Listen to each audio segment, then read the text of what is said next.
पूछना चाहूँगा कि जैसे आपका सब्जेक्ट जो सबसे फेवरेट था, तो उस पर आप क्या कहना चाहेंगे? सबसे फेवरेट जो एक सब्जेक्ट बताएँगे, जो सबसे फेवरेट सब्जेक्ट?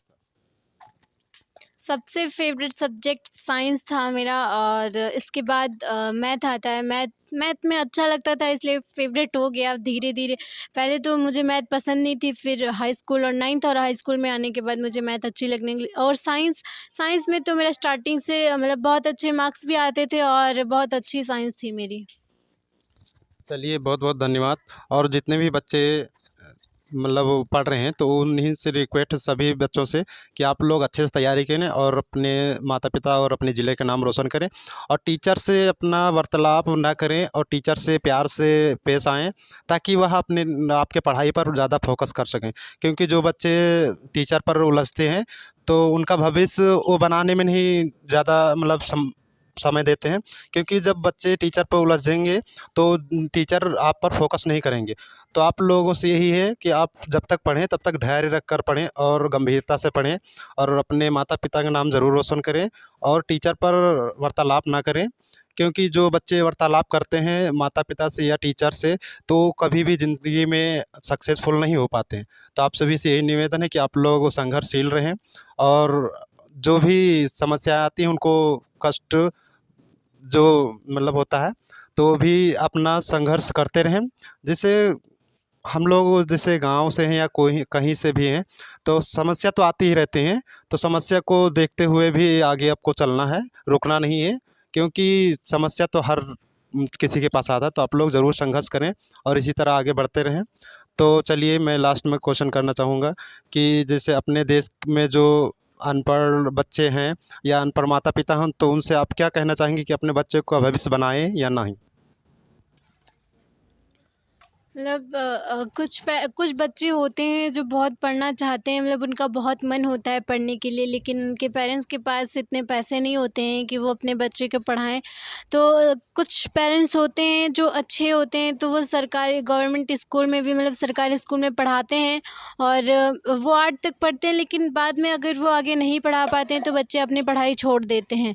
तो हालाँकि उनका मन बहुत होता है पढ़ने के लिए, लेकिन घर की सिचुएशन अच्छी नहीं होती है, तो बच्चे पढ़ नहीं पाते हैं।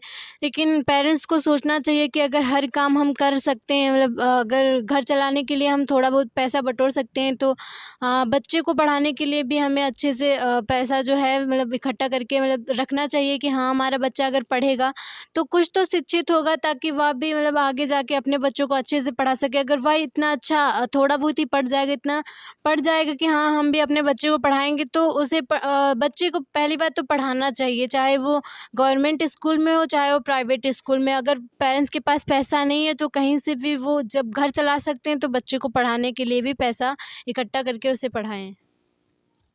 चलिए, बहुत-बहुत धन्यवाद। तो आप सभी बच्चों से निवेदन है कि आप लोग ज़रूर इस बात पर फ़ोकस करें, और इससे आप लोग ज़रूर मोटिवेट हों और अपने बच्चों को पढ़ाएँ। और आप सभी बच्चों से निवेदन है कि आप लोग संघर्ष करके और मेहनत से, लगन से पढ़ाई करें, और अपने माता-पिता, अपने गाँव का नाम रोशन करें, अपने ज़िले का नाम रोशन करें। और मेरा भी मानना है कि आप लोग देश में नाम टॉप करें, क्योंकि संघर्ष जारी रखना ये नहीं है कि यहीं पर हम छोड़ दिए अपने संघर्ष। तो आप सभी से निवेदन है कि आप लोग ज़रूर ज़िले में नाम रोशन करें, गाँव का नाम रोशन करें, और मेरा मानना है कि आप लोग मेहनत करते रहें, तो आप एक दिन अपने प्रदेश में टॉप कर सकते हैं। तो आप इसी पर मैं कहना चाहूँगा कि आप प्रदेश में टॉप करना चाहेंगे या नहीं?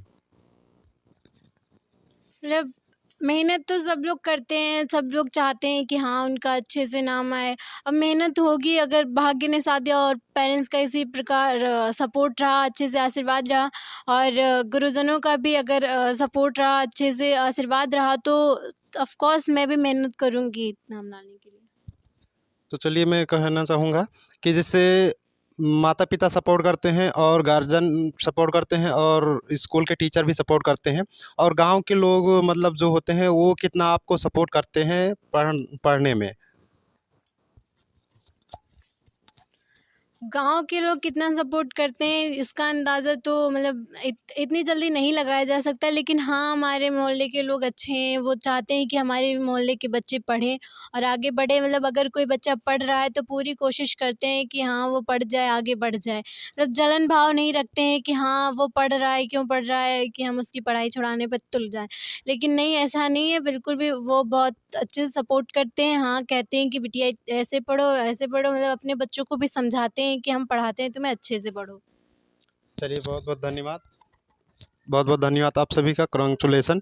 तो इसी तरह आप लोग मेहनत करते रहें और अपने माँ बाप का नाम रोशन करते रहें। और अगर आपके गार्जियन आपको पढ़ने भेज रहे हैं तो आप लोग मेहनत से पढ़ें, लगन से पढ़ें।